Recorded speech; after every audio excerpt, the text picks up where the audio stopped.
So I made a new stat.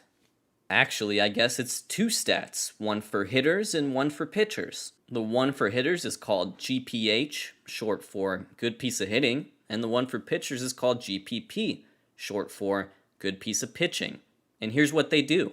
Good piece of hitting measures the percentage of plate appearances that end in either a walk or a hard hit ball. Hard hit defined as 95 mph exit velocity or higher. And good piece of pitching is inversely the percentage of batters faced that ends in either a strikeout or a soft hit ball. This time, soft contact is defined as 80 miles per hour or less. They're very simple, but with the help of Max from Max Sporting Studio, we have put together a leaderboard that is updating throughout the season. So let's dive in on that. Alright, so we're here on a leaderboard that was put together for me by Max Goldstein, and we're going to be keeping it updated throughout the season, so you can always check in and see the most recent information.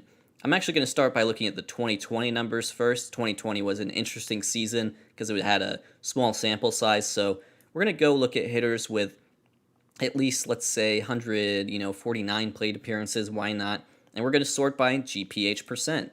And we're going to see that at the top, we have Freddie Freeman, Juan Soto, Bryce Harper, Tatis, Corey Seager. I mean, these guys were all amazing in 2020. And so, when you look at it, you can say, hey, Freddie Freeman, who led the way with a 53.8 good piece of hitting percent, that means, 53.8% of the time he was doing the right thing.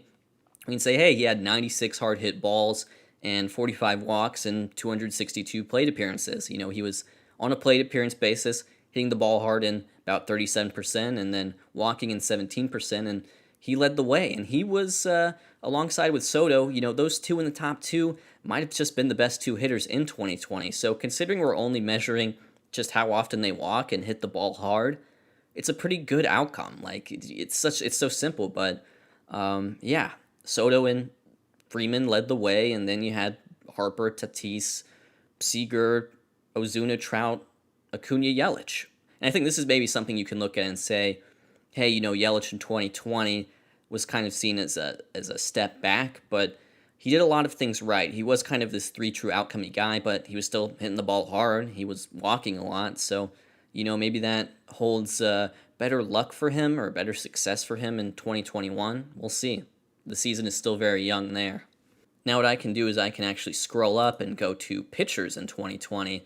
And so let's look at, pitchers with at least 199 batters faced. That's going to make it so that we see, starters. We want to see starting pitchers. We could do relievers later, but let's look at starting pitchers. And again, leading the way, folks, it's Shane Bieber. Shane Bieber led in GPP percent, and he was probably the best pitcher of 2020. And you can look at it and say, hey, he struck out, 41% of the batters he faced. And you can look at it and say, hey, he had 37 soft hit balls. Again, these are batted balls defined as 80 miles per hour exit velocity or less. So he was getting, some soft contact. A lot of it is driven by his insane strikeout rate. But yeah, he was just dominating the league in 53.5 GPP percent in 2020. And then the rest of the way, look, it's Dinelson Lamet. He was great. Kenta Maeda, DeGrom. Corbin Burns is, of course, popping off this year. He was great last year, too. Woodruff, Giolito, Luis Castillo, and then you see, Tyler Glasnow, and it's like, hey, Glasnow didn't have the best 2020 regular season. He's doing much better in 2021, but maybe these are the signs that he was going to pop off in 2021 because, hey, he was striking out a lot of guys, and hey, he was getting some soft contact. Another really cool thing about just focusing on that ability to get soft contact is that it can really promote the efforts of soft contact just gurus. And when I think of that, I think of Ryan Yarbrough. Look at Ryan Yarbrough, 27.8% of his plate appearances ended in soft contact. And so even though he was not an elite strikeout rate guy necessarily, his GPP percent of 46.6, I mean, that's really good. That's, approximately, 20th in the league, it looks like. So that's really exciting stuff, and that means we can celebrate guys who aren't just, strikeout machines. That means we can still celebrate guys like Ryan Yarbrough. What we can do is we can move on to 2021 and just set a plate appearance threshold that's at least decent. How about 50 plate appearances, And who's leading the way? Evan Longoria. Some of you may be surprised by that, but Evan Longoria is leading the way, and he did pretty well at this in 2020 as well. He had some good batted ball data. But yeah, this year in 2021, look at him. He's walking 15% of the time. He has 30 hard hit balls, and so through 67 plate appearances, small sample, he's doing a good piece of hitting 40 times, which is a percentage of 59.7. And so, Evan Longoria, this could be a huge renaissance year for him, and I've been a believer in him, and I really hope that he can see that through and just have this, terrific year for the Giants. Once you get past him, it's really not that surprising anymore. It's Soto, it's Acuna, it's Manny Machado, it's Guerrero, and those are the guys that are just kind of obviously crushing the ball and playing brilliant. Acuna especially is just unbelievable right now.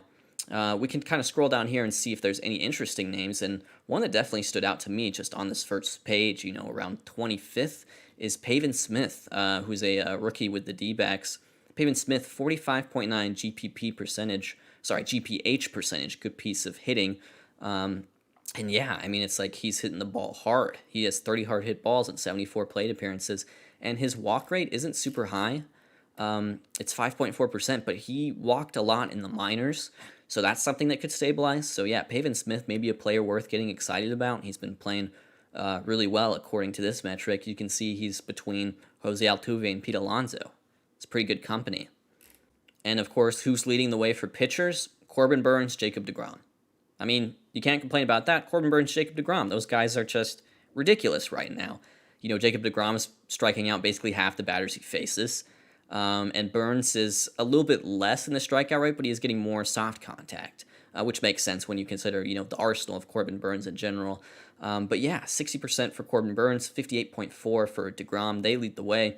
And then I'm interested to see Dustin May so high up here. That's really impressive stuff. I don't think I realized his strikeout rate was just insane to start the season. Good for him because, swing and miss, considering how nasty his stuff is, he hasn't gotten, elite swing and miss strikeout stuff early in his career, but this year he's definitely doing it. So maybe Dustin May, a pitcher worth paying attention to. Wade Miley, I'm really surprised to see ranked so highly.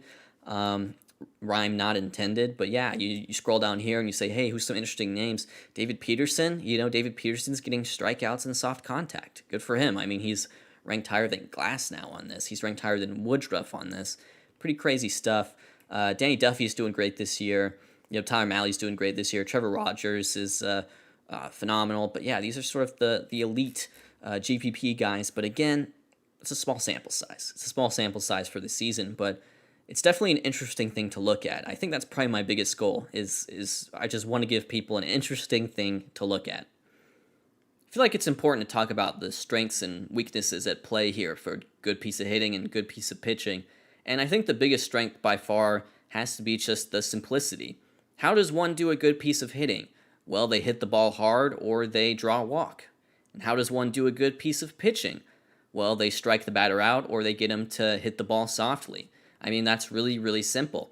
If I had to explain StatCast X WOBA, I would say, well, first of all, WOBA is weighted on base average, and that's going to, scale what a hitter does to OBP. So you're going to have it where 320 is league average and about 400 is elite. You understand that WOBA, condenses kind of their triple slash into one number. And so it can understand the differences between, hitting a walk, and it can understand the difference between a point of on-base percentage and a point of slugging, but it condenses that into one number. Now for xWOBA, what you're going to do is you're going to look at things like the walk rate, like the strikeout rate, and then for the batted balls, it's going to use the StatCast data, and it's going to look at, the launch angle of each batted ball, and it's going to look at the exit velocity of each batted ball. It's also going to look a little bit at, I believe, the sprint speed of the hitter as well, and it's going to assign, an expected WOBA, and when you bring those together, that's how you get StatCast xWOBA. That's really complicated.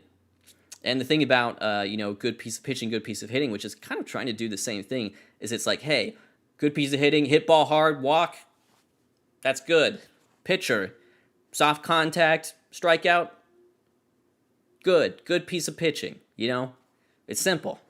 The biggest thing that it doesn't account for is definitely launch angle, right? So, a 90-mile-per-hour line drive versus a 100-mile-per-hour ground ball straight into the dirt. The 90-mile-per-hour line drive is better, for sure, but in terms of good piece of hitting percentage, that 90-mile-per-hour line drive is not going to count, but a 100-mile-per-hour ground ball straight into the dirt will count. So that's kind of the most obvious weakness, no launch angle, no knowledge of the ballparks, for a pitcher, if you get a lot of soft contact, well, that might be nice, but if you have got a bad defense behind you, it may not be so helpful.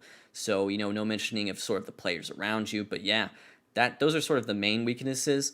And then I'm going to show you guys another weakness, and it's really just exclusive to the hitters. All right, I'm here looking at good piece of hitting percent from 2020. However, I've sorted it by the worst. These are, according to GPH percent, the worst hitters from 2020. These are the hitters that didn't hit the ball hard. These are the hitters that didn't walk. And what stands out to me about the bottom of the GPH leaderboard is that it's not the worst hitters. There's productive hitters on here. I see David Fletcher on here. I see Whit Merrifield, among others. And I think it just goes to show that the bottom of the GPH percent leaderboard isn't always going to show you the worst hitters, and that there is certainly a type of hitter, with a certain profile that can succeed despite really bad GPH percent. I think David Fletcher might just be the perfect example of someone like that, not hitting the ball hard. He walks some because he is rather selective with his swings, but he doesn't walk a ton. So yeah, I definitely think when you're looking at this leaderboard, especially for the hitters, you're going to want to look at the top, but maybe not derive so much info from the bottom, right?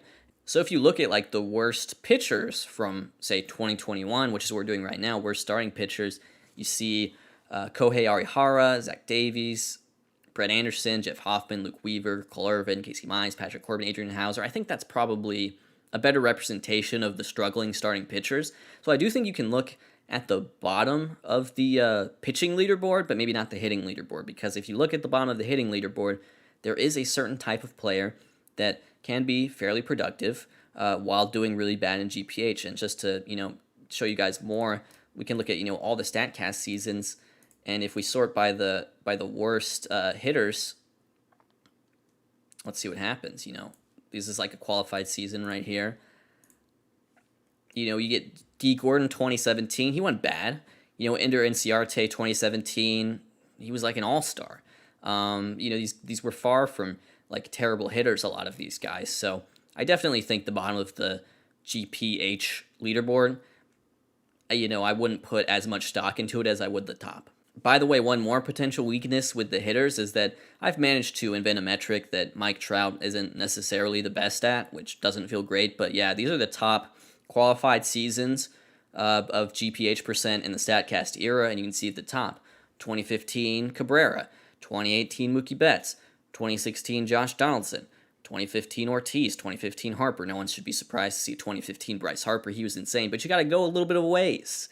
You got to go a little bit of ways to see Mike Trout 2018 show up, and even then he's behind like Juan Soto 2019 and DJ LeMahieu 2016. These aren't even like necessarily the career years for those guys. So yeah, that's another potential weakness, is that I have managed to make a metric that Mike Trout might not be the best at. However, for the best pitching seasons of the StatCast era, Cole, Sale, Kluber, Kershaw, Scherzer, DeGrom, Verlander, that's about right, Hey, look, if you really believe in the project, if you really believe in the stat, one thing you could do is try to use it. You could hop on Twitter and say, hey, Evan Longoria is leading the league in good piece of hitting percentage, and here's what that means. It means he has the highest percentage of hard hit balls plus walks on a plate appearance basis. If you really believe in it, that's something you could definitely hop on Twitter or hop on Reddit and do. But yeah, make sure you actually explain it and where that's coming from. That's going to do it for me, but I do want to give a shout out to Max Goldstein, who thankfully put together the leaderboard for me and is keeping it updated throughout the season. He's going to be updating it approximately every other day. But yeah, here's his Twitter at Max Sports Studio. He has his own website that this is a part of, where he has his own leaderboards with his own, stats and stats like PWOBA, P walk percentage, PERA, based on a lot of like StatCasty type stuff. And you can access those for $20 a year. And there's some really interesting stuff on there, so definitely check those out. However, if you're only interested in my stuff, that is not behind paywall. It's free, and there's a link to the leaderboard in the description. So either way, check out Max's stuff, and signing off for now, guys. Hope you appreciate the new stat.